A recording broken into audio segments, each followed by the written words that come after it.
మనము 18వ తేదీ నాడు పొద్దున 11 గంటలకు నామినేషన్ వేస్తున్నాం.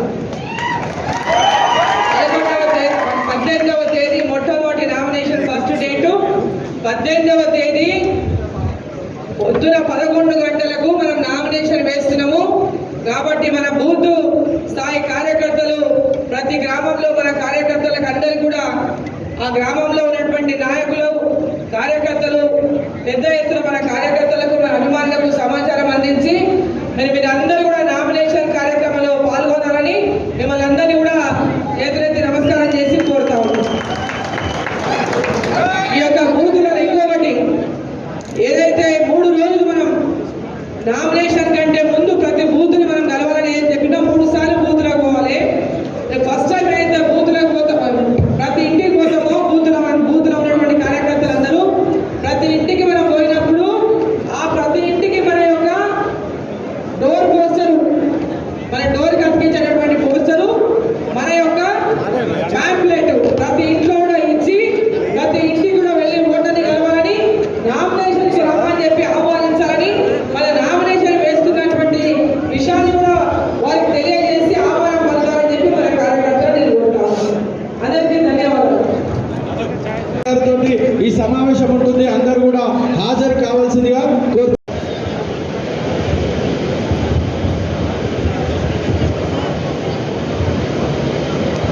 కాసేపట్లో సమావేశం ప్రారంభం కాబోతుంది.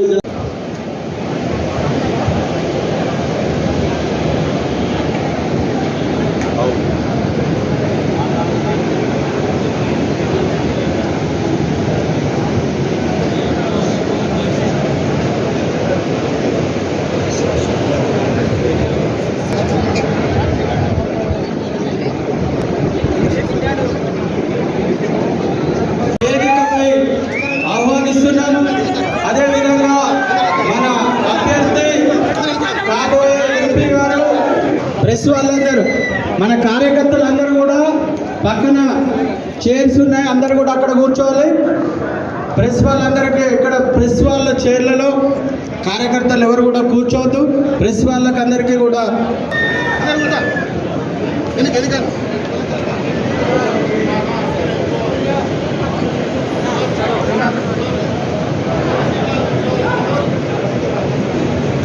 మన క్లస్టర్ ముందుగా జ్యోతి ప్రజ్వలన మన ముఖ్య అతిథి శ్రీ వెంకటరమణారెడ్డి గారు, మన అభ్యర్థి అరుణమ్మ గారు.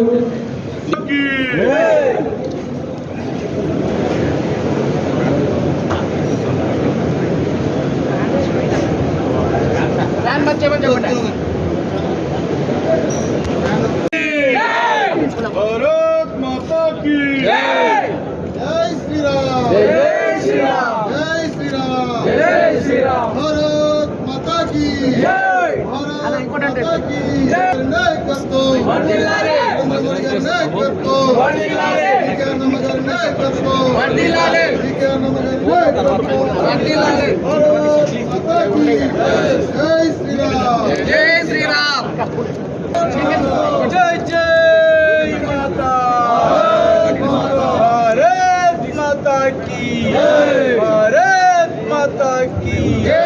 वर्धिल्लाले नरेंद्र मोदी गाరి नायकत्व वर्धिल्लाले, वर्धिल्लाले नरेंद्र मोदी गाరి नायकत्व वर्धिल्लाले, वर्धिल्लाले. जय बीजेपी, जय बीजेपी. अम्मा ఒక ఫోటో అమ్మ ఇట్లా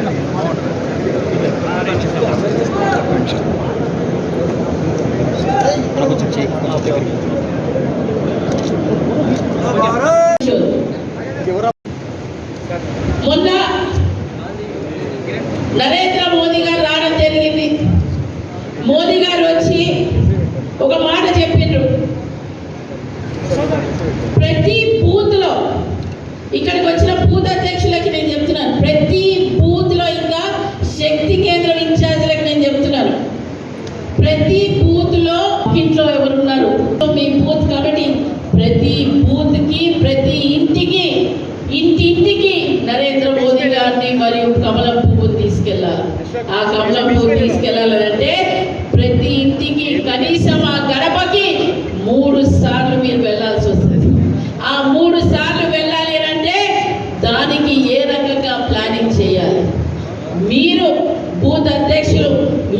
కమిటీతో కూర్చొని ఫస్ట్ ఓటర్ లిస్ట్ తీసుకొని ఏ రకంగా మేము దాన్ని డివిజన్ చేసుకోవాలి. ఓటర్ లిస్ట్ 85 సంవత్సరాల వాళ్ళు ఎవరు, 18 న్యూ ఓటర్లు ఎంతమంది ఉన్నారు, మరియు అందులో మహిళలు ఎంతమంది మనకి ఇస్తారు. आप लोग हिंदी तो कम समझ पाएंगे, लेकिन आज इस कार्यक्रम में उत्साह देख के मुझे लग रहा है उसमें एक सीट ये महबूब नगर की पक्का होगी, ऐसा मुझे लग रहा है। इसलिए मुझे लगता है भाषण देने की बहुत आवश्यकता नहीं है, क्योंकि सुट्टी जी ने दिया है। और अभी आज के मुख्य अतिथि हमारे वेंकट रमन्ना रेड्डी जी देंगे। हमारे सभाध्यक्ष KBLN राजू जी, और जिनके लिए हम सब यहाँ इकट्ठा हुए हैं, जिनको हमने, मुझे कोई बता रहा था कि 399 सीट तो फिक्स हो गई है, लेकिन उसमें अगर आप ये महबूब नगर की जोड़ देंगे तो 400 सीट हमारी पक्की हो जाएगी। बताओ भाई, जोड़ दोगे कि नहीं जोड़ोगे? दोनों हाथ जोर से उठाकर बोलो, क्योंकि आज ये कार्यकर्ताओं की बैठक है, इसलिए हमारी अक्का DK अरोड़ा जी को लोकसभा में पहुंचा देना है। इस बार पक्का पहुंचाना है ना? बहन बंगारू स्तुति जी और सभी यहाँ पर उपस्थित मेरे आत्मीय सभी बूथ अध्यक्ष, सभी मंडल के पदाधिकारी कार्यकर्ता, सभी जिले के पदाधिकारी और सभी ऊपर के कार्यकर्ता। बंधु, मुझे हिंदी आती है, इसलिए मैं हिंदी में ही बोलूँगा और कुछ बातें रखूँगा। बाद में रामन्ना जी और अरुणा जी आपको मेरी कुछ बातें एक्सप्लेन भी कर सकते हैं। आज हम यहाँ पर बूथ के कार्यकर्ता इकट्ठा हुए हैं और हम सभी कार्यकर्ताओं का दायित्व है कि यहाँ से जाने के बाद 3 बार हर बूथ में हमको जाना है, हर घर हमको जाना है, हर घर 3 बार हमको घर घर दरवाजे दरवाजे जाना है। इसके लिए कोई पैसा नहीं लगता है। हम सभी कार्यकर्ता हैं कि नहीं? कौन कौन कार्यकर्ता है इसमें? जरा हाथ खड़ा करिए, दोनों हाथ मुट्ठी बांधिए। देश भर से पंजा समाप्त हो रहा है, मुट्ठी बांधिए।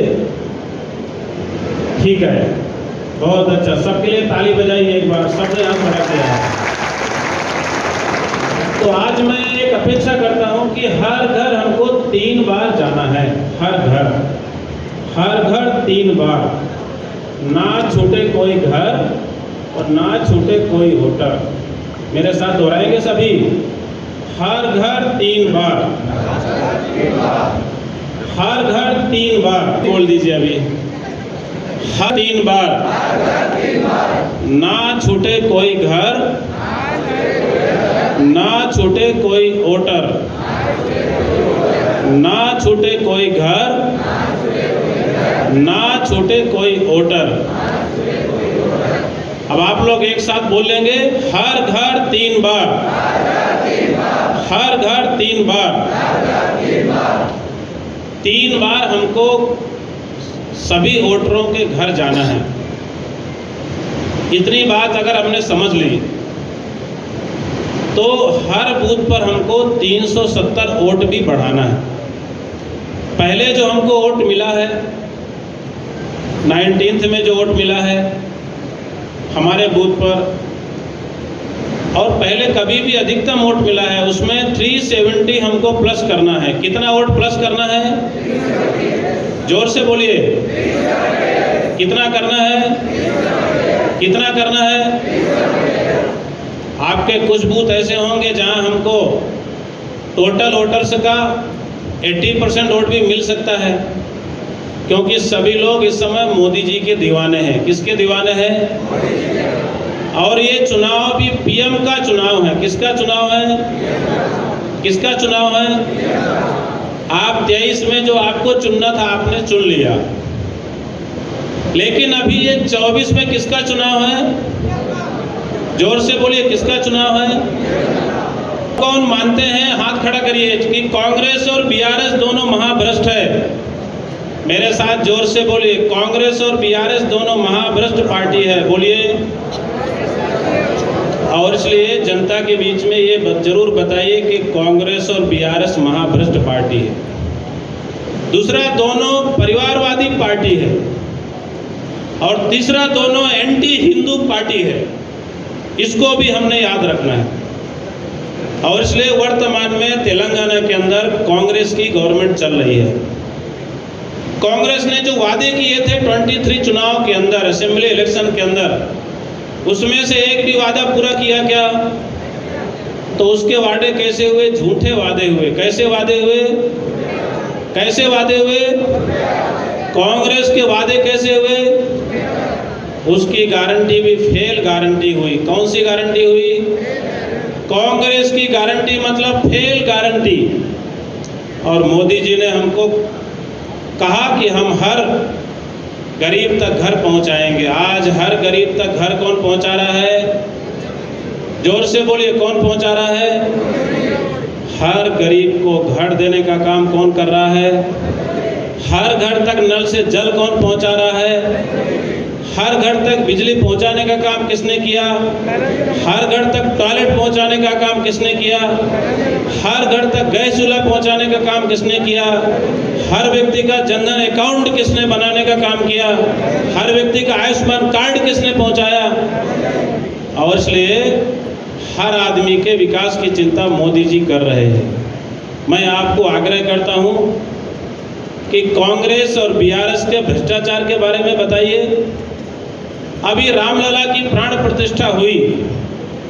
मुझे जरा कोई भी कार्यकर्ता बताइए, कोई भी कांग्रेस और बीआरएस वाला श्री रामलला की प्राण प्रतिष्ठा में गया क्या? पूरे तेलंगाना में किसी मंदिर में गया क्या? मुझे जरा बताइए। और यहाँ पर 2 प्रसिद्ध मंदिर है, हम सभी जानते हैं। यहाँ पर मान्यमकोंडा का मंदिर है ना? वहाँ कोई कांग्रेस बीआरएस वाला गया क्या प्राण प्रतिष्ठा में? वहाँ कार्यक्रम हुआ था कि नहीं हुआ था? और यहाँ पर गुरु मूर्ति, दोनों ही बालाजी के मंदिर हैं। बोलिए बालाजी महाराज की। और यहाँ पर जोगा अम्मा का भी मंदिर है, शक्ति पीठ है।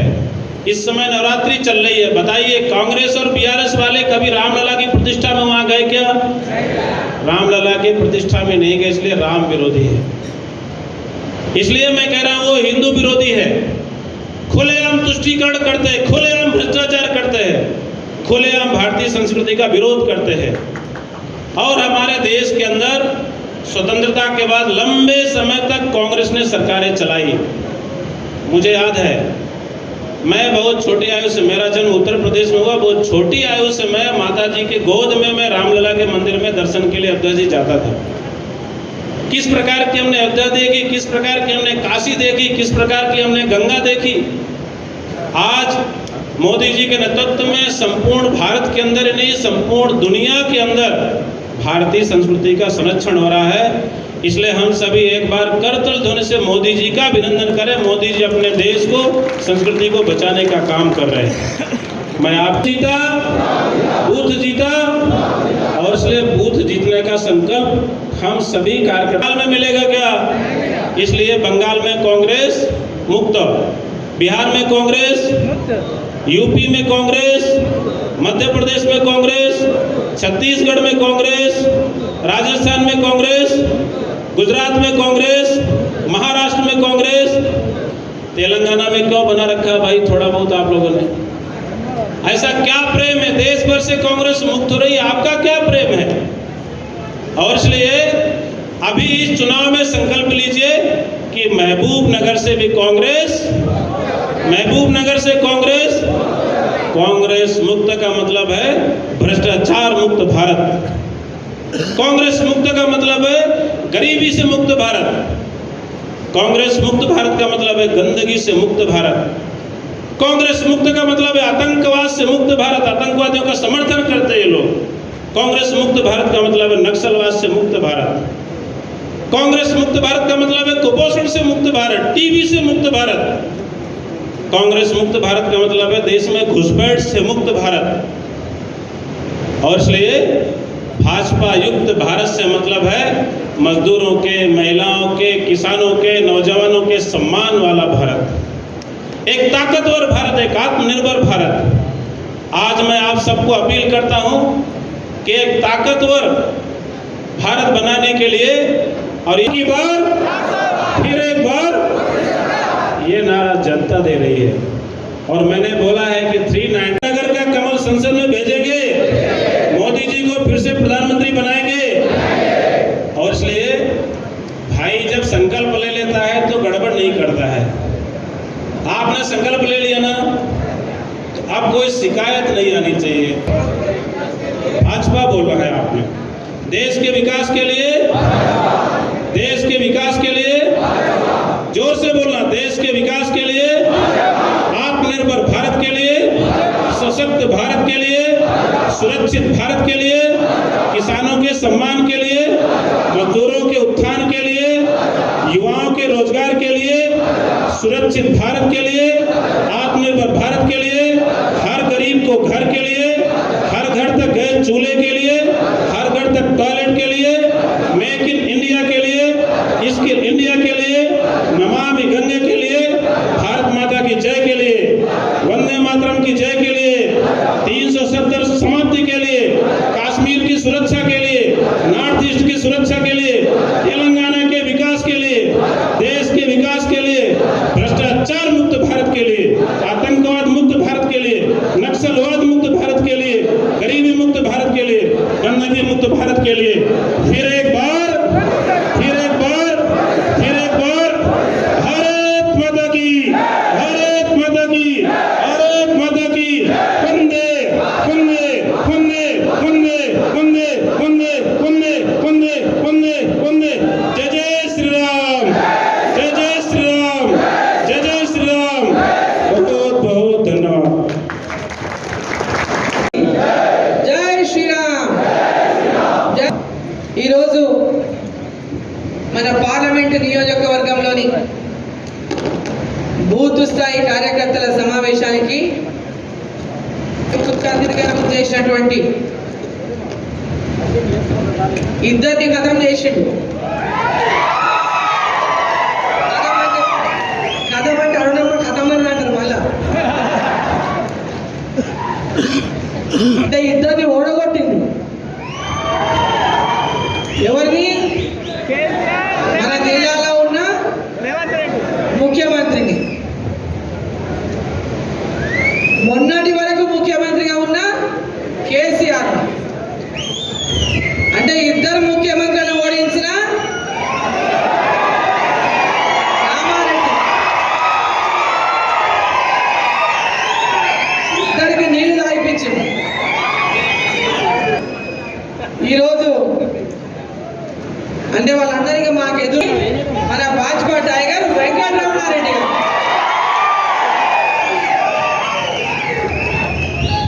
అదేవిధంగా మన సంఘటన ఇన్ఛార్జ్ చంద్రశేఖర్జీ గారు, మన రాష్ట్ర ప్రధాన కార్యదర్శి బంగారు శృతి గారు, మన కన్వీనర్ పవన్ కుమార్ గారు, సీనియర్ నాయకులు అన్న మాజీ శాసనసభ్యులు రవీంద్రనాథ్ రెడ్డి గారు, మరొక మన సీనియర్ నాయకులు నాగురావు నామాజీ గారు, అదేవిధంగా జిల్లా మహబూబ్నగర్ జిల్లా అధ్యక్షులు శ్రీనివాసరెడ్డి గారు,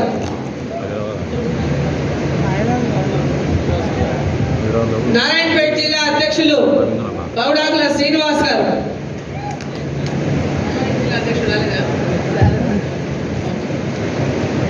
అదేవిధంగా మన జిల్లా ఉమ్మడి జిల్లా మాజీ అధ్యక్షురాలు రాష్ట్ర కార్యవర్గ సభ్యురాలు పద్మజ గారు, అదేవిధంగా మాజీ మహబూబ్నగర్ జిల్లా అధ్యక్షులు వీరబ్రహ్మచారి గారు, రాష్ట్ర కార్యవర్గ సభ్యులు ఎగ్గన్ నరసింహులు గారు, సీనియర్ నాయకులు బురద రాజేందర్ రెడ్డి గారు, అదేవిధంగా మరొక సీనియర్ నాయకులు రాష్ట్ర కార్యవర్గ సభ్యులు కొండన్న గారు, అదేవిధంగా రాష్ట్ర కార్యవర్గ సభ్యులు శ్రీవర్ధన్ రెడ్డి గారు, మరొక రాష్ట్ర కార్యవర్గ సభ్యులు బాలరాజు గారు, అదేవిధంగా సీనియర్ నాయకులు మరి రాములు గారు, మున్సిపల్ వైస్ చైర్మన్ గా చేసినటువంటి మన భాజపా సీనియర్ నాయకులు రాములు గారు, ఫ్లోర్ లీడర్ అంజన గారు, ఈ కార్యవర్గ సభ్యులు రవీందర్ రెడ్డి గారు, మరి ఇన్ఛార్జ్ షాద్ నగర్ మరి రాష్ట్ర కార్యవర్గ సభ్యులు రవీందర్ రెడ్డి, ఇద్దరు రవీందర్ రెడ్డి గారు పక్కపక్కనే ఉన్నారు. అదేవిధంగా జనార్దన్ రెడ్డి వేదికమైనటువంటి అందరు ఇక్కడ మహబూబ్నగర్ ఇన్ఛార్జ్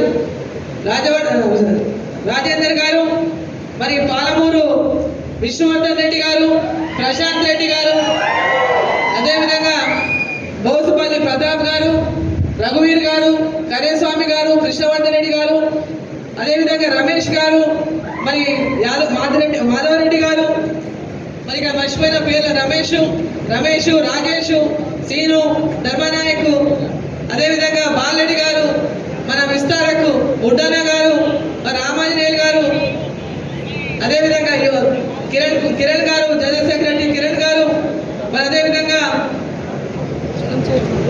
భీమరెడ్డి గారు, అందరి పేర్లు చెప్పినా అనుకుంటా. అశోక్ గుప్తా పేరు మర్చిపోయినా. అదేవిధంగా జడ్చర్ల ఇన్ఛార్జ్ అజయ్ కుమార్ గారు, మరి ప్రతి ఒక్కరి పేరు చెప్పినా అనుకుంటా. ఏమైనా మర్చిపోతే దయచేసి క్షమించండి. మరి ముందున్నటువంటి బూత్ స్థాయి కార్యకర్తల నుంచి జిల్లా పదాధికారులు, మండల పదాధికారులు, వివిధ హోదాల్లో ఉన్నటువంటి పార్టీ నాయకులు, కార్యకర్తలు, ప్రతి ఒక్కరికి, అదేవిధంగా electronic media and print media సోదరులకు, మీడియా మిత్రులకు అందరికీ పేరు పేరున నా యొక్క నమస్కారాలు తెలియజేస్తా ఉన్నా.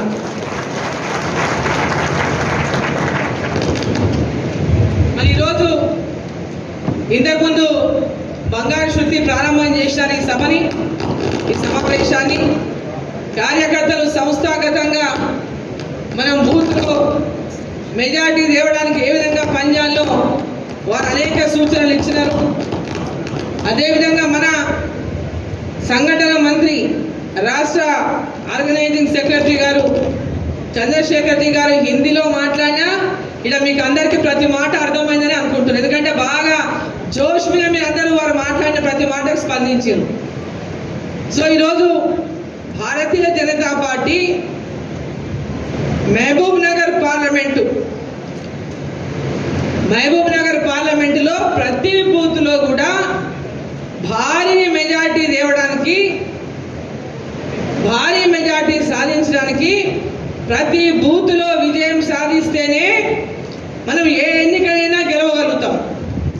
అది గ్రామ స్థాయి ఎన్నిక కావచ్చు, మండల స్థాయి ఎన్నిక కావచ్చు, మున్సిపాలిటీ స్థాయి ఎన్నిక కావచ్చు, అసెంబ్లీ స్థాయి ఎన్నిక కావచ్చు, పార్లమెంట్ స్థాయి ఎన్నిక కావచ్చు.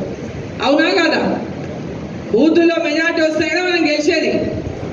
మరి ఇప్పుడు ఆ బూత్లో మెజార్టీ తేవడానికి మన అందరి కార్యకర్తలు సిద్ధమా? ప్రతి ఒక్కరు సిద్ధమా? మరి ప్రతి బూత్లో ఇంతకుముందు మన చంద్రశేఖర్ గారు చెప్పిండ్రు, ఇంతకుముందు ఎన్ని ఓట్లన్నా రాని ఆ బూత్లో గతంలో దానికి 370 ఓట్లు అదనంగా ప్రతి బూత్లో రావాలి. అదే లక్ష్యంగా ప్రతి కార్యకర్త మనం పనిచేయాలి. 370 ఆర్టికల్ని రద్దు చేసినందుకు ప్రతి కార్యకర్త కూడా మోదీ గారికి బహుమతిగా ఆ 370 ఓట్లు ప్రతి బూత్లో అదనంగా ఓట్లు వేయించి మనం బహుమతిగా ఇవ్వాలి. పార్లమెంట్ మహబూబ్ నగర్ సీట్లు గెలిచి ఆ 400 సీట్ల పైగా గెలిచిన సీట్లలో మన మహబూబ్ నగర్ పార్లమెంట్ ఉండాలి.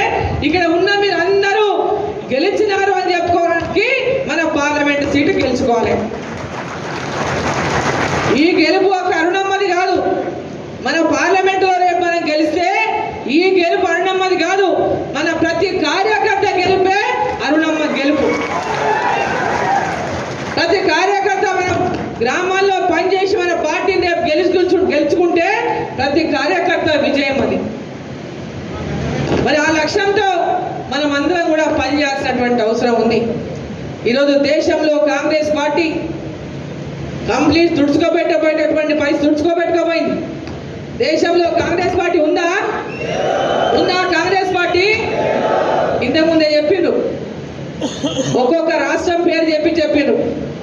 ఈడ మిగిలింది ఎడ కర్ణాటకలా ఈ తెలంగాణలో అన్ని చోట్ల. ఇప్పుడు కూడా మళ్ళా ఓటేనికి ఎవరైనా సిద్ధంగా ఉన్నారా?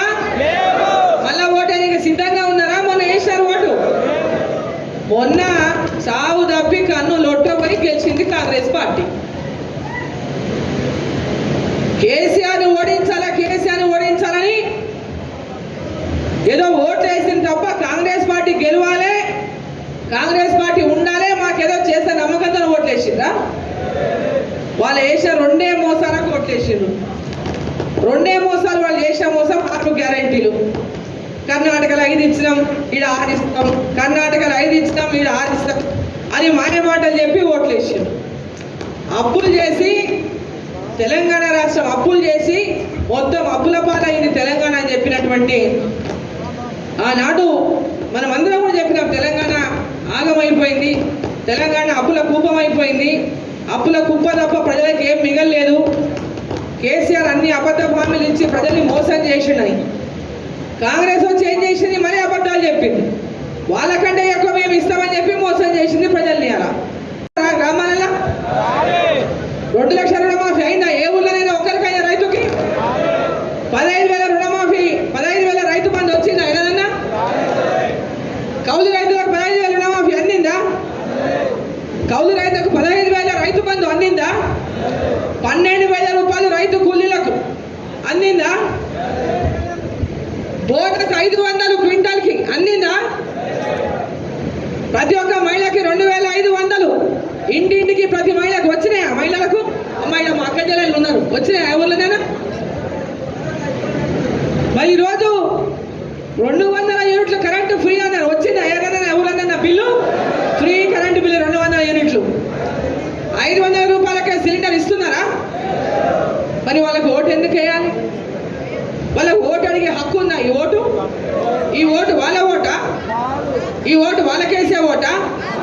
ఈ ఓటు దేశం కోసం వేసేటటువంటి ఓటు. ఈ ఓటు నరేంద్ర మోదీ గారు ప్రధానమంత్రి కావడానికి వేసేటటువంటి ఓటు. మొన్న ఇచ్చిన హామీలు అధికారంలోకి వచ్చిన వెంబడే అమలు చేస్తామన్నారు. అధికారంలోకి వచ్చినాక 100 రోజులు అన్నారు. 100 రోజులు దాటిపోయింది. ఎలక్షన్ కోడ్ వస్తుందని తెలుసు వాళ్ళకి. ఎలక్షన్ కోడ్ వచ్చింది. ఇప్పుడు ఎలక్షన్ పేరు మీద దాట వేసే ప్రయత్నం చేస్తారు. పెద్ద పెద్ద పబ్లిక్ మీటింగ్లు పెట్టుకొని 1-2 శాంక్షన్లు అని చెప్పి ఏది ఫ్రీ కరెంటు 200 యూనిట్లు, 500 గ్యాస్ సిలిండర్లు అయిపోయినాయి. పెద్ద పెద్ద సభల్లో ఇచ్చిండు. మన ఎవరు నన్ను వచ్చిందా? ఈరోజు ప్రతి ఒక్క మాట మోసం మాట చెప్పి అధికారంలోకి వచ్చింది. ఈరోజు గ్రామాన మన కార్యకర్తలు ఇంటింటికి ఎన్నిసార్లు పోమన్నారు? ఇంటింటికి ఎన్నిసార్లు పోమన్నారు మన చంద్రశేఖర్జీ? 3 సార్లు పోయి ఏం చేయాలి? 3 సార్లు పోయి మనం 3 సార్లు పోయి ఏం చేయాలి? వాళ్ళ యొక్క వైఫల్యాలను చెప్పాలి, మోదీ గారు అందించినటువంటి పథకాల గురించి చెప్పాలి. ప్రతి ఒక్కరిని మనం ఓటు అడగాలి. ప్రతి ఒక్కరిని ఓటు అడిగి ఓటరు కూడా ఏమంటారు? అమ్మా మేము అందరం ఏ ఊరికి పోయినా ఎక్కడ పోయినా ఎవరిని అడిగినా ఏమంటున్నారు?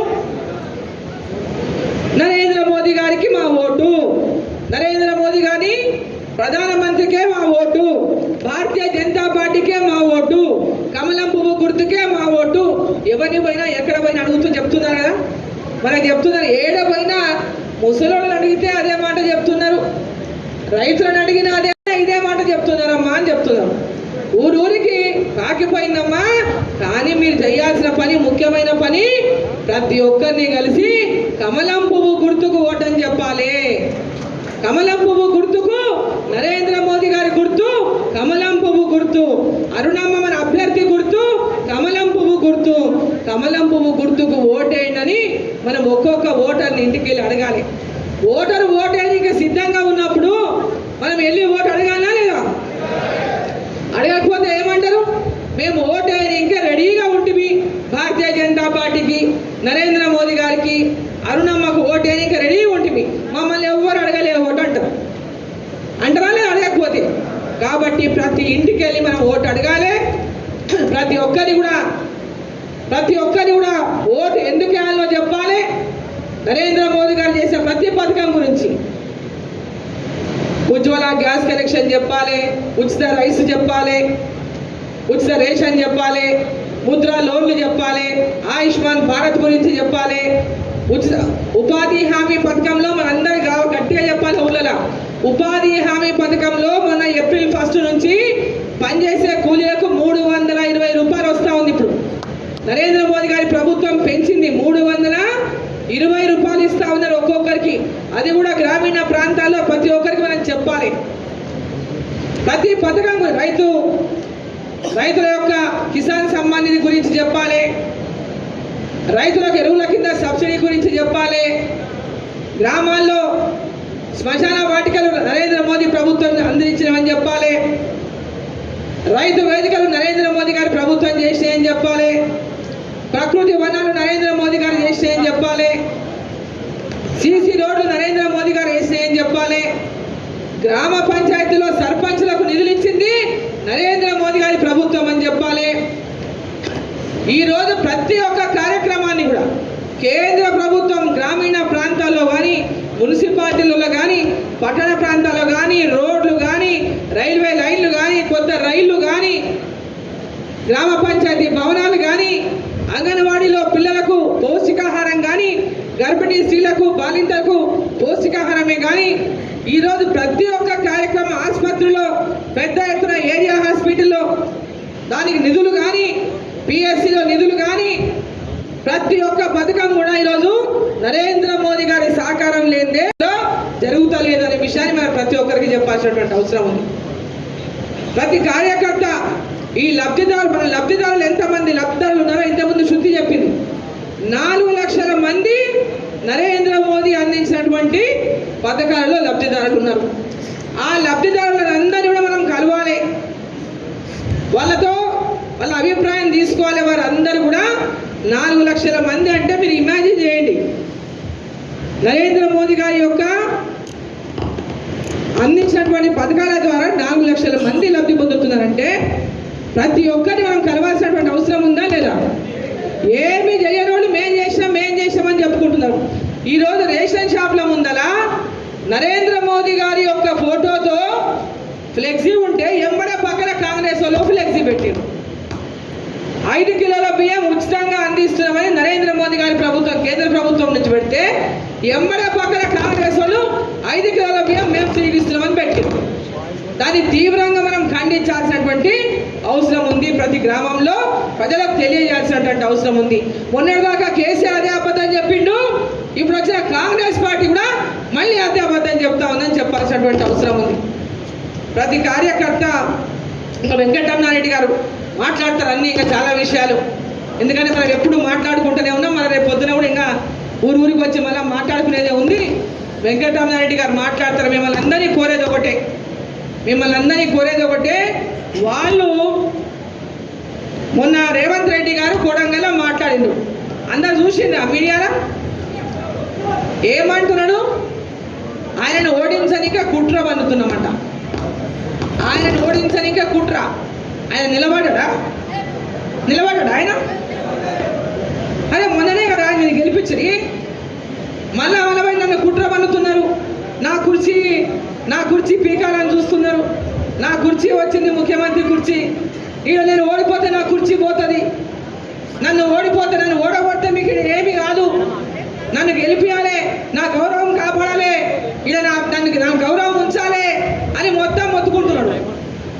అంటే ఎప్పుడుగా కల్వకుర్తికి వెళ్ళి వచ్చే 3 సార్లు ఎమ్మెల్యే చేసి ముఖ్యమంత్రి కూడా చేసి అంటే ఇక్కడ మనం గెలవకూడదు, మనం ప్రజలకు పని చేయకూడదా? రేవంత్ రెడ్డి గారు గతంలో ఏమైనా పని చేసిండా జిల్లాకు? ఎప్పుడైనా ప్రాజెక్టుల కోసం పోరాటాలు చేసిండా? నీళ్ళ కోసం ఉద్యమాలు చేసిండా? సాగునీరు తీసుకొచ్చిండా? కొన్ని కరెంటు ఉద్యమాలు చేసిండా? ఏ అభివృద్ధి కోసమైనా పోరాటం చేసిండా? మరి ఆయనకు ఓటు ఎందుకు? ఆయన మొన్ననే ముఖ్యమంత్రి అయితే అంటే ఓటేసిండు. ముఖ్యమంత్రి అయితే అంటే ఓటేసిండు. మళ్ళా ఇప్పుడు పార్లమెంట్ ఓటు నీది కాదే బాబు, నువ్వు 6 గ్యారెంటీలు ఇస్తాను. 6 గ్యారెంటీలు ఇస్తాను. ఇప్పుడేం చెప్తున్నాడు? 17 సీట్లు పార్లమెంట్లో గెలిపియాలంట. 17 గెలిస్తే రాహుల్ గాంధీ ప్రధానమంత్రి అవుతాడంట. అవుతాడా? 17 గెలిస్తే రాహుల్ గాంధీ ప్రధానమంత్రి అవుతాడా? ఇలా 17 గెలుస్తారా? అసలు ప్రధానమంత్రి అయితే ఫోటో ఏమైనా పెట్టిర్రా? వాళ్ళు పెద్ద హోర్డింగ్స్ పెట్టుకున్నారు. ఆ హోర్డింగ్లలో రాహుల్ గాంధీ ఫోటో ఉందా? మిలియా పెట్టుకున్నది. Local MLA photo, candidate photo, ముఖ్యమంత్రి ఫోటో, రాహుల్ గాంధీ ఫోటోనే లేదు. అంటే రాహుల్ గాంధీ ఫోటో పెడితే ఓట్లు రావని వాళ్ళకు అర్థమైపోయింది. రాహుల్ గాంధీ ఫోటో పెడితే ఓట్లు రావని వాళ్ళకు అర్థమైపోయింది. ఇప్పుడు 6 గ్యారెంటీ ఆశ చూపించి ఓట్లు తీసుకోనికే చూస్తున్నారు. ఆ 6 గ్యారెంటీ ఇప్పుడు ఏం చెప్తున్నాడు? రాహుల్ గాంధీ ప్రధానమంత్రి అయితేనే 6 గ్యారెంటీలు వస్తాయి అంటే ఇంకా 6 గ్యారెంటీలు రావు. ఆయన ప్రధానమంత్రి అయ్యేది లేదు, 6 గ్యారెంటీలు ఇచ్చేది లేదు. కాబట్టి ప్రతి ఒక్కరూ అక్క చెల్లె అన్న తమ్ముడు గ్రామాల్లో మన కార్యకర్తలంతా కూడా ఇప్పుడు టీఆర్ఎస్ ఓటేస్తే బీఆర్ఎస్ ఓటేస్తే కాంగ్రెస్ ఓటేసి మునిగిపోయినట్లే, కాంగ్రెస్ పార్టీకి ఓటేసినా మునిగిపోయినట్లే, బీఆర్ఎస్ పార్టీకి ఓటేసినా మునిగిపోయినట్లే. ఈరోజు గెలిచే పార్టీ ఏకైక పార్టీ ఈ దేశంలో ప్రధానమంత్రి అయ్యేటటువంటి నాయకుడు కేవలం నరేంద్ర మోదీ గారు మాత్రమే, భారతీయ జనతా పార్టీ మాత్రమే. కాబట్టి నరేంద్ర మోదీ గారు ప్రధానమంత్రి అవుతారు. ఈరోజు ఈ ప్రాంతంలో అభివృద్ధి కావాలి. ఇంతకుముందు ఎవరెవరో గెలిచిండు పోయిను, మనం చాలా విషయాలనే మనం చెప్పుకుందాం తర్వాత. గెలిచిండు పోయిన ఏం చేసిన వాళ్ళు లేరు ఈ జిల్లాకి. అరుణమ్మ ఆ రోజు మంత్రిగా, జిల్లా మంత్రిగా ఉండి 14 నియోజకవర్గాల ప్రజలకు పనిచేసింది. కాబట్టి మళ్ళీ ఈ ప్రాంతంలో పాలమూరు రంగారెడ్డి ప్రాజెక్టు గురించి అబద్ధాలు చెప్తుంటారు. ఇలా మీడియా ఉంది కాబట్టి నేను చెప్పాలి. పాలమూరు రంగారెడ్డి ప్రాజెక్టు గురించి ఎప్పుడైనా రేవంత్ రెడ్డి గారు పోరాటం చేసిందా? ఎవరైనా పాలమూరు రంగారెడ్డి ముచ్చటెత్తిందా? ఎప్పుడైనా మాట్లాడిందా? పాలమూరు రంగారెడ్డి ప్రాజెక్టును తెచ్చింది ఎవరు? గట్టిగా చెప్పాలి. పాలమూరు రంగారెడ్డి ప్రాజెక్టు తెచ్చిన వాళ్ళు ఎవరు? పాలమూరు రంగారెడ్డి ప్రాజెక్టు సాధించిన వాళ్ళు ఎవరు? అరుణమ్మ పోరాటం చేసి తీసుకొచ్చింది ప్రాజెక్టును. వాళ్ళకి ఎవరికి జిల్లాలో కాంగ్రెస్ పార్టీ నాయకులకు కూడా, ఇప్పుడున్న నాయకులకు ఎవరికి కూడా పాత్ర లేదు. పోరాటం చేసింది పాలమూరు రంగారెడ్డి ప్రాజెక్టుకు. ఆనాడు రిటైర్డ్ ఇంజనీర్ల పెద్దలందరితో వాళ్ళ యొక్క సలహాలతోన కిరణ్ కుమార్ రెడ్డి గారితో కొట్లాడి ఆ రోజు సర్వే కోసమైనా జీవో ఇప్పియాలమ్మా, లేకపోతే భవిష్యత్తులో రాష్ట్రం విడిపోతే మనకు ప్రాబ్లం అవుతుంది, నీళ్ళ కోసం ఇబ్బంది అవుతుంది, అప్పుడు ఇవ్వరు, దాన్ని ఎట్టి పరిస్థితుల్లో మీరు సర్వేకైనా జీవో ఇవ్వాలంటే ఆ రోజు మనతో గట్టిగా పోరాడి గట్టిగా వారితో పట్టుబట్టి ఆ యొక్క పాలమూరు రంగారెడ్డి యొక్క ప్రాజెక్టుకు సర్వే కోసం జీవో తీసుకొచ్చిన కాబట్టే, దానికి బీజం వేసిన కాబట్టే ఈరోజు పాలమూరు రంగారెడ్డి పాలమూరు కోసం ఉన్నది. దాని డిజైన్లు మార్చి తీసుకుపోయి పాలమూరు రంగారెడ్డి ప్రాజెక్టు జూరాలకెళ్ళి నీళ్లు తీసుకోవాలి. నీళ్లు జూరాలకెళ్ళి మన కార్యకర్తలందరికీ ఈ విషయం తెలవాలని మీకు చెప్తున్నా. ఎక్కడ ఎవరు మాట్లాడినా దీన్ని గట్టిగా మనం వాదించాల్సినటువంటి అవసరం ఉంది. ఈ 7 నియోజకవర్గాల కోసమే పాలమూరు రంగారెడ్డి ప్రాజెక్ట్ ఆ రోజు డిజైన్ చేసిండ్రు. ఈ పార్లమెంట్ లో ఉన్నటువంటి మక్తల్, నారాయణపేట, కొడంగల్, షాద్ నగర్, దేవరకద్ర, మహబూబ్ నగర్, జడ్చర్ల ఈ 7 నియోజకవర్గాలకు సాగునీరు అందాలనే ఉద్దేశంతోనే ఆనాడు పాలమూరు రంగారెడ్డి యొక్క ప్రాజెక్టు రిపోర్ట్లు తయారు చేసిండు రిటైర్డ్ ఇంజనీర్లు. ఆ ప్రాంతంలో నెట్టంపాడు, భీమా, కల్వకుర్తి వచ్చినాయి, కోయిల్సార్ ఉన్నది. ఈ ప్రాంతం కూడా సాగునీరు అందించాలంటే పాలమూరు రంగారెడ్డి కావాలని ఆనాడు డిజైన్లు చేసిండు రిటైర్డ్ ఇంజనీర్లు. ఈ రోజు దాని జూరాలకెళ్ళి పెట్టినటువంటి ప్రాజెక్టును తీసుకుపోయి అక్కడ శ్రీశైలం బ్యాక్ వాటర్లో తీసుకుపోయి డిజైన్లు మార్చి ఆ రోజు ఎంత పోరాడినా ఎంత కొట్లాడినా కేసీఆర్ మాత్రం పట్టుబట్టి అక్కడి నుంచే చేస్తా అని చెప్పి ఆ ప్రాజెక్టును డిజైన్లు మార్చి అక్కడ ప్రారంభం చేసిన రోజు కూడా గట్టిగా ఆనాడు ఎమ్మెల్యేగా మొట్టమొదటిసారి తెలంగాణ వచ్చినా కూడా నేను ఎమ్మెల్యే అయినప్పుడు అసెంబ్లీలో అనేక సార్లు కూడా కొట్లాడినాం, జూరాలకెళ్ళి మీరు నీళ్లు తీసుకోండి అని. వాళ్ళు మొండితనంతోన అక్కడి నుంచే ఆ ప్రాజెక్టును డిజైన్లు మార్చి అనేక వేల కోట్లకు అంచనాలు పెంచి ప్రారంభం చేసిరు. జాతీయ హోదా, అరుణమ్మ జాతీయ ఉపాధ్యక్షురాలు, జాతీయ హోదా తేలేదని మాట్లాడతారు. ఎవరు? ముఖ్యమంత్రిగా ఉన్నటువంటి రేవంత్ రెడ్డి గారు. మరి ఆయన ముఖ్యమంత్రి అనాలన్నా ఇంకా జడ్పీటీసీ అని ఎవరు అనుకోవాలో మాకు అర్థమవుతలేదు. ఆయన ఇంకా జడ్పీటీసీ అని ఆలోచన చేస్తున్నాడా లేకుంటే ముఖ్యమంత్రిగా ఆలోచన చేస్తున్నాడా? జాతీయ ఉపాధ్యక్షురాలకి జాతీయ హోదా ప్రాజెక్టు తేవడానికి ఏమైనా సంబంధం ఉందా? ఉందా సంబంధం? నేను ఏమైనా ఎంపీ గెలిచి నేను ఈ ప్రాంతం కోసం పోరాటం చేయకుంటే నన్ను అడగాలి. నువ్వు ఈ ప్రాంతం వాడవు, మల్కాజిల్లాలో ఎంపీ గెలిచినావు కదా, పాలమూరు జిల్లా వాడి అని చెప్పుకుంటావు, కొడంగల్ అని చెప్పుకుంటావు, రేపు నేను చస్తే కూడా ఈయనే నన్ను ఈయనే చేయాలని చెప్తావు, కాలం ఇక్కడే చేయాలని చెప్తావు. మరి మల్కాజిగిరి ఎంపీ అయినాక కూడా మరి పాలమూరు వాడు అనుకుంటే ఎందుకు పాలమూరు రంగారెడ్డి గురించి ఏనాడు నువ్వు పార్లమెంట్లో మాట్లాడలేదని చెప్పి అడుగుతా ఉన్నా. ఎందుకు నువ్వు పార్లమెంట్లో మాట్లాడలేదు? ఎందుకు నువ్వు హైదరాబాద్కు మహబూబ్ నగర్ నుంచి ఢిల్లీకి పాదయాత్ర చేయలేదు? ఎందుకు ఢిల్లీలో పోరాటాలు చేయలేదు? ఎందుకు పాలమూరు రంగారెడ్డి కోసం పట్టుబట్టలేదు? ఈరోజు ముఖ్యమంత్రి కుర్చీలో ఉన్నా కాబట్టి నేను ఏది మాట్లాడినా అరుణమ్మ మీద మాట్లాడిన ఇంకా ఏమీ లేవు, ఆమె మీద ఎలాంటి ఆరోపణలు చేయలేము కాబట్టి ఈమె జాతీయ హోదా తెలియదు, నరేంద్ర మోదీ గారు జాతీయ హోదా ఇయ్యలేదు అని అబద్ధాలు మాట్లాడి మళ్ళీ ఈ ప్రాంతంలో సెంటిమెంట్ ద్వారా ఏదో ప్రజలని మోసం చేయాలని ప్రయత్నిస్తూ ఉన్నాడు. మన కార్యకర్తలందరూ దీన్ని గట్టిగా ఎక్కడి వాళ్ళు అక్కడ ఖండించాల్సినటువంటి అవసరం ఉంది, రైతుల దృష్టి కూడా తీసుకెళ్లాల్సినటువంటి అవసరం ఉంది. ఈరోజు నేను చెప్తా ఉన్నా, రేవంత్ రెడ్డి గారికి మీడియా ద్వారా ఈ వేదిక ద్వారా పాలమూరు రంగారెడ్డి పాత డిజైన్ ఏముండెనో ఆ డిజైన్ ప్రకారం మీరు ఈ ప్రాజెక్టు రిపోర్టు తయారు చేపియండి, ఈ ప్రాజెక్టు అడ్మినిస్ట్రేటివ్ శాంక్షన్ ఇప్పియండి. ఖచ్చితంగా ఈ ప్రాంతంలో ప్రజలు రేపు నన్ను పార్లమెంటుకు గెలిపిస్తారు. నరేంద్ర మోదీ గారి దగ్గర ఈ పాలమూరు జిల్లాకి తప్పకుండా పాలమూరు రంగారెడ్డి ప్రాజెక్టు కోసం నీళ్లు తీసుకొస్తా, చూడాలకెళ్ళి ప్రాజెక్టు తీసుకొని రా అని చెప్పి ఈ సందర్భంగా డిమాండ్ చేస్తా ఉన్నా. ఈరోజు 1 లక్ష ఎకరాలకు నువ్వు నారాయణపేట లిఫ్ట్, కొడంగల్ లిఫ్ట్ అని పెట్టి 50,000 ఎకరాలే 69 జీవో కింద 50,000 ఎకరాలకే. అది ఎందుకు నువ్వు మరి మొత్తం పాలమూరు రంగారెడ్డిని రివైజ్ చేసి సేమ్ పాత డిజైన్ అప్రూవ్ చేసి దీన్ని ఎందుకు టేకప్ చేయలేదని చెప్పి నేను ప్రశ్నిస్తా ఉన్నా. ఎందుకు ఈ ప్రాంతం మీద మీకు చిత్తశుద్ధి లేదు?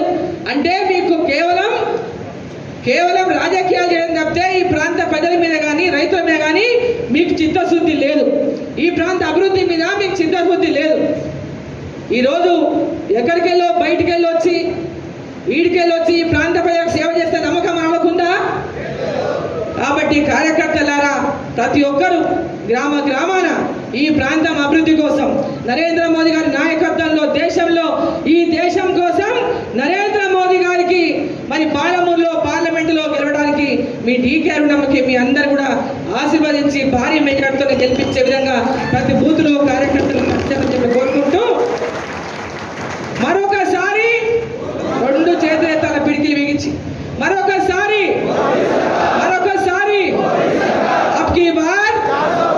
అబ్కి బార్ మన సంకల్పం వికసిత్ భారత్, మన సంకల్పం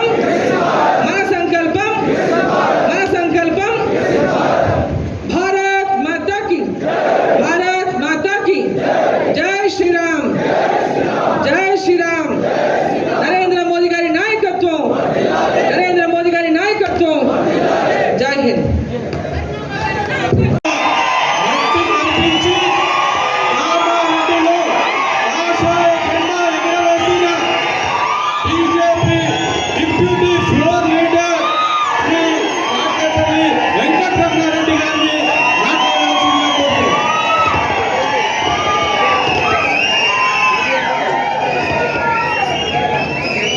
జై శ్రీరామ్. ఈరోజు బూత్ సమ్మేళన కార్యక్రమంకి విచ్చేసినటువంటి పార్టీకి పునాదులైనటువంటి పార్టీ శ్రేయోభిలాషులు, కార్యకర్తలు మరియు బూత్ అధ్యక్షులని భావిస్తూ మీ అందరికీ స్వాగతం. గారికి అలాగే ఇక్కడ ఉన్న సుతక్క గారికి ఉన్న మిగతా అన్నలందరికీ పెద్ద మా అన్న రవీంద్రనాథ్ రెడ్డి గారికి అందరికి కూడా ఇక్కడ ఉన్న పేరున అందరికీ ధన్యవాదాలు తెలియజేస్తూ ఈరోజు మీరు చూపించే అభిమానం అది భారతీయ జనతా పార్టీ కార్యకర్తల కష్ట ఫలితం. అలా ఇప్పుడు ఇక్కడికి వచ్చిన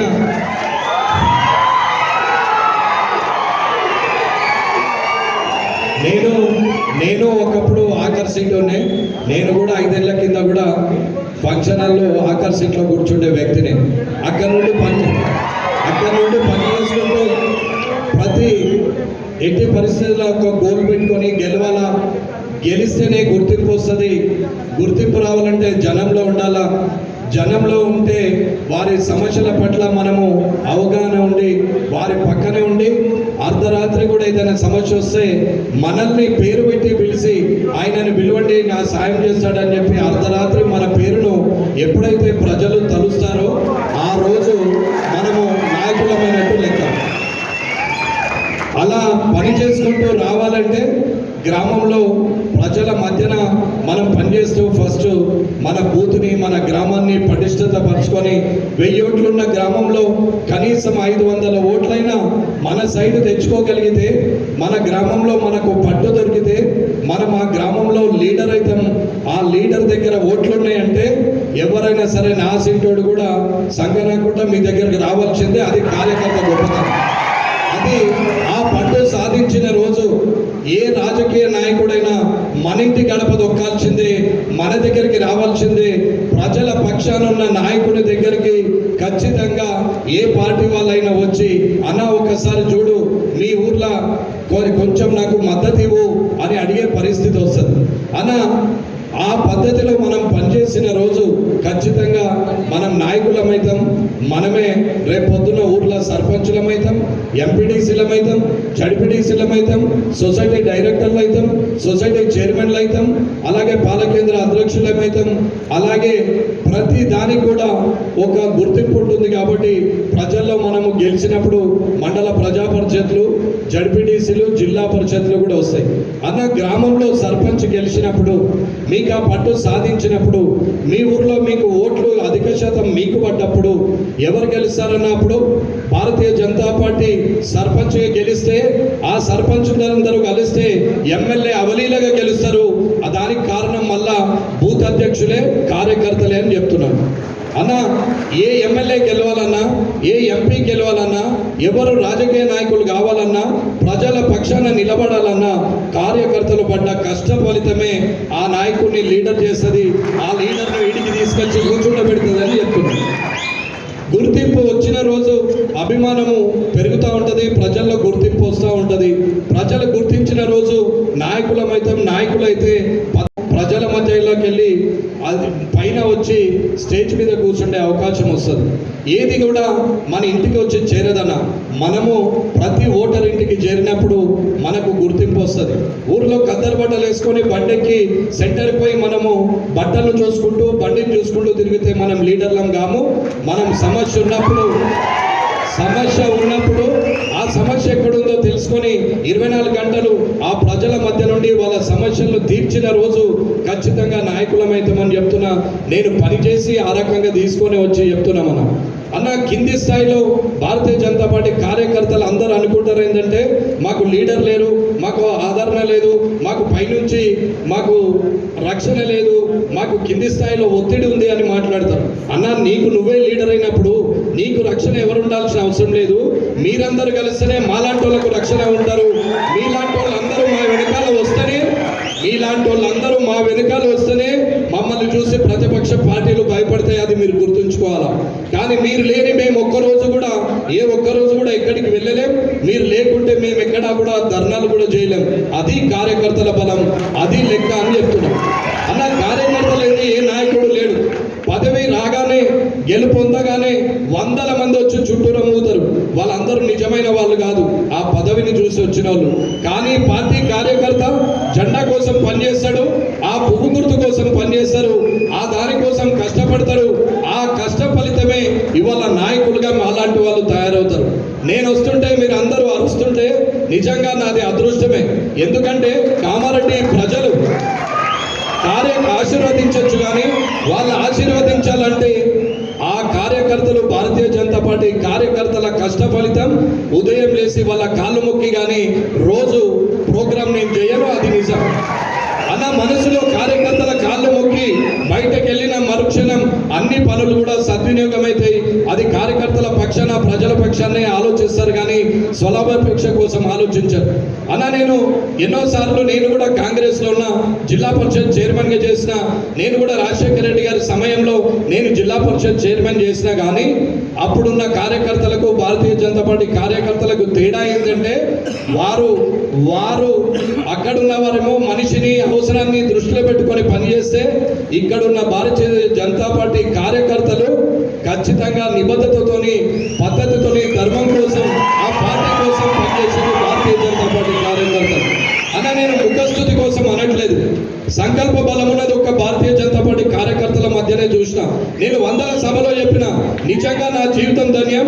నేను 6 సంవత్సరాలు మాత్రమే అయింది భారతీయ జనతా పార్టీకి వచ్చి, కానీ భారతీయ జనతా పార్టీలో 2 4 400 మంది ఉన్నా 4000 మంది ఉన్నా పార్టీ కోసం పనిచేస్తారు, కానీ వారి స్వలాభాపేక్ష కోసం పనిచేయరు. అది భారతీయ జనతా పార్టీ కార్యకర్త. అన్న మంది సభలైతే సభలైనా మంది ఎక్కడైనా సరే వేరే పార్టీల సభలైతే బండ్లలో మద్యం ఉంటుంది, చేతికి డబ్బులు ఉంటాయి, వేసుకొని తిరుగుతూ ఉంటారు, పొయ్యి వచ్చేటప్పుడు ఊగుతూ వస్తారు. కానీ భారతీయ జనతా పార్టీ కార్యకర్త సభకి వెళ్తాడు, సభ నుంచి చక్కగా ఇంటికి పోతాడు. ఊర్లలో కూడా అందరికీ గుర్తింపు ఉన్నది, ఎటువంటి ప్రలోభాలకు కూడా లొంగనటువంటి వాడే భారతీయ జనతా పార్టీ కార్యకర్త. అన్న మీరు అనుకుంటే 17 సీట్లు గెలుస్తాయి. ఇవాళ హైదరాబాద్ లో మాట్లాడినా, ఇవాళ అరుణమ్మ గారు మహబూబ్ నగర్ లో చేసిన, అక్కడ బండి సంజయ్ గారు కరీంనగర్ లో చేసిన, మల్కాజ్గిరిలో రాజేందర్ గారు చేసిన, కొండా విశ్వేశ్వరరెడ్డి గారు చేవెళ్లలో చేసిన, అరవింద్ గారు నిజామాబాద్ లో చేసిన, భువనగిరిలో బూర నరసయ్య గౌడ్ గారు చేసిన, ఎక్కడ ఎవరు చేసినా ఇది కార్యకర్తల బలమే, కార్యకర్తల గెలుపే తప్ప ఇంకోటి లేదు. అన్న మహబూబ్ నగర్ దీనికి ఒక పేరుంది అన్న. ఇక్కడ అరుణమ్మ గారు అంటే ఒక ప్రత్యేక స్థానం ఉంది. ఇక్కడ కొండన్న గారు కానీ విష్ణువర్ధన్ గారు కానీ, ఇక్కడున్న ఎక్కడ నరసింహులు గారు కానీ, ఇక్కడ ఉన్నటువంటి అందరూ కూడా నాగరావు గారు కానీ, వీళ్ళందరినీ నేను నారాయణపేట ఇన్ఛార్జ్కి వచ్చినప్పుడు మొట్టమొదటిసారిగా చూసినాం. అమిత్ షా మీటింగ్కి వచ్చినప్పుడు అప్పటి నుండి అయినా ఇప్పటి వరకైనా కష్టపడుతూ పనిచేస్తూ ముందుకు రావాలనే ప్రయత్నం చేశారు. ఎప్పుడో 30 ఏళ్ల కింద జెండా బాతి అప్పటి నుంచి ఇప్పటిదాకా జెండాను కాపాడినటువంటి భారతీయ జనతా పార్టీ కార్యకర్తల వల్ల ఇవాళ 4 ఎంపీలు గెలవచ్చు, 8 మంది ఎమ్మెల్యేలు గెలవచ్చు. 2028లో ఖచ్చితంగా 100కు పైగా సీట్లు గెలిచి ఈ భారతీయ జనతా పార్టీ ప్రభుత్వాన్ని ఏర్పాటు చేస్తుందని చెప్తున్నాను నేను. అన్న ఇదంతా కార్యకర్తల బలం. మీ బలాన్ని మీరు గుర్తుంచుకోండి. అవతలవాడు శక్తివంతుడు అనుకుంటే మనం భయపడిపోతాం, అవతలవాడు అసమర్థుడు అనుకోవాలా. 2 ముఖ్యమంత్రులు వచ్చారు, అయినా నేనే గెలుస్తా అని చెప్పినాం. ఎందుకంటే 5 సంవత్సరాలుగా అక్కడ ప్రజల మధ్యలో ఉన్నాం. 10,000 మంది కార్యకర్తలు నిరంతరంగా ప్రజల మధ్యలో ఉన్నారు. ఇంటింటికి తిరిగిరు, ఎవరి గ్రామంలో వాళ్ళే పనిచేసిరు, ఎవరి బూతును వాళ్ళు పటిష్టతపరిచిరు. మోడీ గారు అన్నట్టు బూత్జీతో చునావ్జీతో అన్నట్టు ఖచ్చితంగా అక్కడే పనిచేసారు. ఎవరు కూడా ఒక్క రోజు కూడా బయటకు రాలేదన్నా. ఎవరి గ్రామంలో వాళ్ళు పనిచేసి అక్కడ 2 ముఖ్యమంత్రులను ఓడగొట్టారు. అక్కడ కేవీఆర్ గొప్పతనం ఏం లేదు, కార్యకర్తల గొప్పతనం ఉంది. అది లీడర్ గొప్పతనం కాదు, అది భారతీయ జనతా పార్టీ కార్యకర్త యొక్క ధైర్యము సాహసంతో ఉంది. అన్న ఇక్కడ రేవంత్ రెడ్డి గారు ఉన్నా అక్కడ ఓడిపోయాడు. 2 గెలిచినా నేనేమో చేస్తానని అనుకున్నాడు. నేను అక్కడే పోటీ చేస్తే గెలుస్తాను వచ్చిండు. అన్న అక్కడ ఓడిపోతానని తెలిసి ఇక్కడ కొడంగల్కి వచ్చి దండం పెట్టుకుంటా తిరిగి, నాయన నేను ముఖ్యమంత్రి అయితే నన్ను గెలిపిరంటే గెలిచిండే తప్ప లేక ఇక్కడ కూడా ఓడిపోయాడు. అన్న లీడర్ అనేవాడు క్యాన్వాసింగ్ చేయకుండా గెలవాలా. పక్క కాన్స్టిట్యున్సీలో క్యాన్వాసింగ్ చేసుకొని తన సొంత కాన్స్టిట్యున్సీని వదిలితే ముఖ్యమంత్రి అయితే అది గొప్పతనం. కానీ నీ కాన్స్టిట్యున్సీలో 10 సార్లు తిరిగి నీ అన్నదమ్ముల్ని ఇన్ఛార్జీలుగా పెట్టుకొని నువ్వు వెళ్ళి అక్కడ దండం పెట్టుకుంటూ గెలిస్తే నీ గెలుపు కాదు. అది కేసీఆర్ గారు మరి వ్యతిరేకతతోని కాంగ్రెస్ పార్టీకి మరిన ఓట్లే తప్ప అది రేవంత్ రెడ్డి గారి గొప్పతనం కాదు. పాపం ఆయన 2006లో నేను ఆయన ఒకటేసారి జడ్పీటీసీ చేసినాం. రెడ్డి హాస్టల్లో 2 ఒకటేసారి ఉన్నాం. 2008లో నేను జిల్లా పరిషత్ చైర్మన్ అయినా. ఆయన 2008లో ఎమ్మెల్సీ అయ్యిండు. ఆ తర్వాత 2009లో ఎమ్మెల్యే అయ్యిండు. నేను 2009-11 వరకు జిల్లా పరిషత్ చైర్మన్ ఉన్నాం. 19లో ఎంపీ అయ్యిండు, 20లో పిసిసి ప్రెసిడెంట్ అయ్యిండు, 23లో ముఖ్యమంత్రి అయ్యిండు. ఇది ఆయన అదృష్టమే తప్ప ప్రజల ఆశీర్వాదంతో గెలిచింది ఎక్కడా లేదు. ఆయన తప్ప ఆయన చుట్టుపక్కల ఉన్నటువంటి వ్యక్తుల గురించి ఆలోచించే వ్యక్తి కాదు. నేను ఎప్పుడు పైన ఉండాలా, నేను ఎంతమందిని తొక్కైనా పైకే వస్తానని ఆలోచించే రేవంత్ రెడ్డి గారు ఎక్కువ రోజులు ఉండే ప్రసక్తి లేదు. ఎందుకంటే ఆయన చెప్పుకున్నాడు బీఆర్ఎస్ బీజేపీ కలిసి నన్ను పూర్తి చేయాలని చూస్తున్నదని. మరి నువ్వెందుకు తోలుకపోయినావు నాయన ఇద్దరిని బీఆర్ఎస్లోకి వెళ్ళి? నీకేం పని? ఆనాడు బతుకున్నావు కాంగ్రెస్ నుంచి బయటకు వెళ్తుంటే అందరినీ కొంటున్నారు, ఇట్లా చేస్తున్నారు అట్లా చేస్తున్నారు కేసీఆర్ గారు అని చెప్పి. ఇవాళ కేసీఆర్ గారు ఎక్కడైతే ఉంచిరో అక్కడే నాక్కుంటూ నువ్వు ఇవాళ నువ్వు మళ్ళీ అదే పని చేస్తున్నావు. కేసీఆర్ గారి వెనకాలే పరిగెత్తుతున్నావు తప్ప మీరు చేసింది ఏమి లేదు. ముఖ్యమంత్రి గారు రేపొద్దున ప్రజలందరూ ఆలోచిస్తున్నారు. అక్క అన్నట్టు జడ్పీటీసీ స్థాయిలోనే ఉన్నాడు తప్ప ఆయన కనీసం ఎమ్మెల్సీ స్థాయికి కూడా రాలే. ఎమ్మెల్యేనైతే మర్చిపోయిండు. ముఖ్యమంత్రి అంటే కొత్తగా అనిపిస్తుంది, కొత్త పిచ్చగాడికి పొత్తరు కదా అన్నట్టు రోజు కేసీఆర్ గారిని మాట్లాడమే తప్ప కనీసం వచ్చేది ఎండాకాలం. మరి ఎండాకాలంలో నేనేం చేయాలా? ఆ కాళేశ్వరం పొంగిపోయింది, మరి నీటి తాగునీరు సాగునీరు నేను ఎలా తీసుకురావాలా, ఈ రాష్ట్రానికి ఏం చేయాలా, ఎలాంటి పని చేయాలని ఆలోచించేది లేదు. ఎలక్షన్ కమిషన్ కు ₹1,00,000 రుణమాఫీ ఇస్తే ఆ రుణమాఫీ ఎలక్షన్ కమిషన్ కు కంప్లైంట్ చేసి కేసీఆర్ గారు ఇచ్చినటువంటి ₹1,00,000 రుణమాఫీని ఎలక్షన్ కమిషన్ కు కంప్లైంట్ చేసి ఆపించినటువంటి రేవంత్ రెడ్డి గారు ఈ రోజు వరకు కూడా ఆ రుణమాఫీ, పాత రుణమాఫీ లేదు, మళ్ళా కొత్తగా 2 లక్షల రుణమాఫీ అంటాడు. 6 గ్యారెంటీ లేదు, అసలు ఆయనకే గ్యారెంటీ లేదు, ఆయన పక్కన ఉన్న వ్యక్తుల మీద నమ్మకమే లేదు. దేనికి గ్యారెంటీ లేనటువంటి గ్యారెంటీ లెస్ మనుషులు అంటే రేవంత్ రెడ్డి గారు. ఇది తప్ప ఏం లేదు. అపనమ్మకానికి నిలువెత్తు నిదర్శనం రేవంత్ రెడ్డి గారు, నమ్మకానికి నిలువెత్తు నిదర్శనం నరేంద్ర మోడీ గారు. నరేంద్ర మోడీ గారి ఓటు ఇది రేవంత్ రెడ్డి గారు ఏదో అనుకుంటున్నారు కానీ అది జరిగేది లేదు. అర్ణమ్మ గారు ఇక్కడ జిల్లా మంత్రిగా ఉన్నప్పుడు ఎన్ని చేస్తారో మీ అందరికీ తెలుసు. అన్న ఏది ఉన్నా నేను నా కోసం రాజకీయం చేస్తున్నా, నేను నా ఊర్లో సర్పంచ్ అయితా, నేను నా ఊర్లో ఎంపీటీసీ అయితా అని మీరు అనుకున్న రోజు ఖచ్చితంగా అర్ణమ్మ గారు ఎంపీగా భారీ మెజారిటీతో గెలుస్తారు. అన్న 16,85,000 ఓట్లున్నాయి ఇక్కడ. ఒకవేళ 70% అయినా 12 లక్షల నుంచి 11 లక్షల నుంచి 12 లక్షల ఓట్లు ఇవాళ పోలైతే ఇంకా మనం కష్టపడితే 13 వరకు కూడా తీసుకుపోవచ్చు. ఇవాళ టీఆర్ఎస్ అధోగతిలో ఉంది. అట్లానే కాంగ్రెస్ ఎదురు అనుకోవాల్సిన అవసరం లేదు. వంశీ చంద్రరెడ్డి పెద్ద నాయకుడేం కాదు, సమయం కలిసి ఎదిగినైతే తప్ప ఏ మాత్రం కష్టంతో వచ్చినటువంటి వ్యక్తి కాదు. కానీ అర్ణమ్మది అలా కాదు.